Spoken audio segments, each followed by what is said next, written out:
To start off 2019, the DC Superhero Girls YouTube channel has been posting some shorts about Lauren Faust's version of DC Superhero Girls. It also looks like this will be the year that Lauren Faust finally airs the DC Superhero Girls TV show on the one and only Cartoon Network.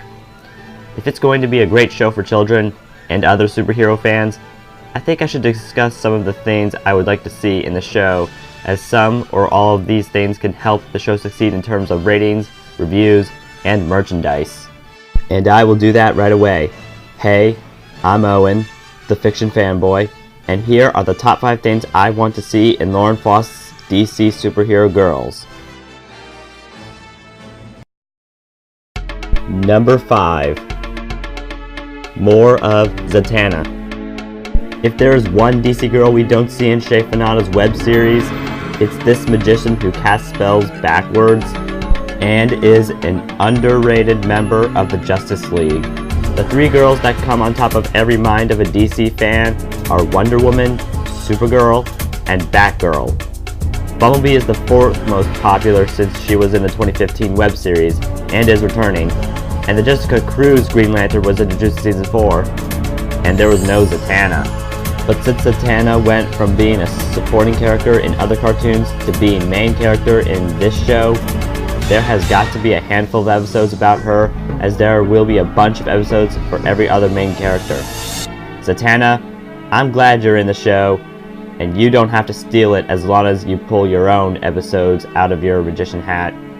Just don't make me say everything backwards, and stay cool. Number 4. No more retellings of Super Best Friends Forever stories.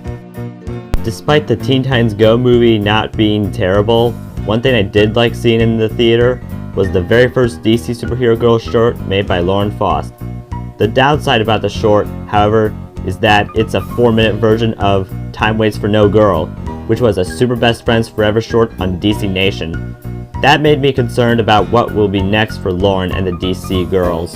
I'm worried that we'll be seeing 11-minute or 22-minute versions of the other 4 Super Best Friends Forever shorts instead of new things for the superhero fangirls.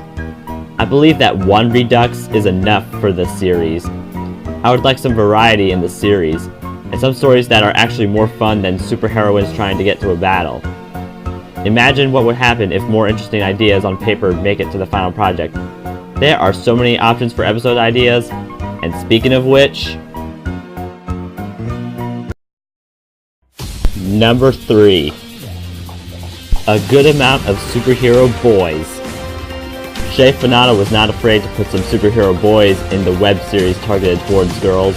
We saw Beast Boy, Cyborg, Flash, and more. Knowing that the main characters go to Metropolis High instead of Superhero High, there's a maybe, maybe not situation about whether or not we will see any male DC characters in school, or just in the series in general. Maybe some boys would watch the series if they saw guys like Aqualad and Superboy, and I'd definitely like to see Robin and Batgirl have sibling rivalry about who's the better sidekick for Batman. Though Barbara Gordon isn't ready to fight alongside Batman because of her fear of real bats, it would be mind-blowing if Babs actually did prove herself to be a better sidekick than Richard, Grayson, or Tim Drake, depending on which Robin would be used in the series.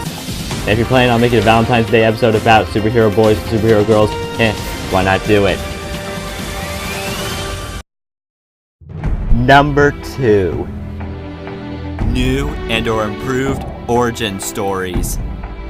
Superhero shows usually have origin stories that are anything but bad. Even the most beloved superhero fangirls are wondering how superheroines met each other and how they became superheroines. Many fans may already know many different versions of origins of heroes, but in a show like this, I think some of the origins are too dark for little girls. And before anyone that's seen the current My Little Pony show types in a comment saying that Lauren did some dark things in that show, I just think Lauren should make origins that are suitable for children. I'm not saying Lauren should make the show super safe, but I'm saying that some kid-friendly origins would be nice to see for once. Dark is good for grown-ups, but not so good for little girls. As long as girls have tears of joy about the wonderful origins of protagonists, and we don't hear girls screaming or crying at the series because of dark origins, You'll be grand. I'd like to share a super quick set of honorable mentions before I get to number 1.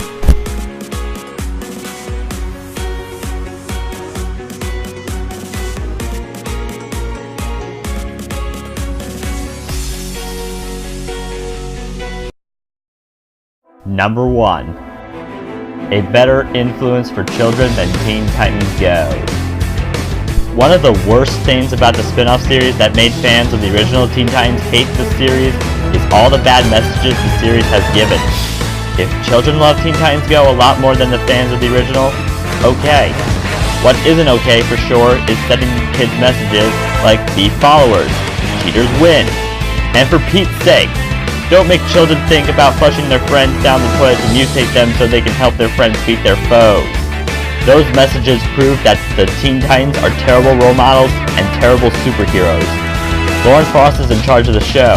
Now I'm crossing my fingers that Lauren will look at her other masterpieces and consider making her heroes actual heroes who send good messages to their fans and those who watch the series. If Teen Titans Go is still airing on Cartoon Network alongside DC Superhero Girls, hopefully families will go to the latter if they want to watch a superhero show together and learn good lessons at the same time. Of all the things I am expecting from the show, this is the one that is truly required. Alright, what are some things you would like to see in Lauren Faust's DC Superhero Girls TV show? Like and subscribe if you have enjoyed this video. Thanks for watching, see you next time, and good night-o!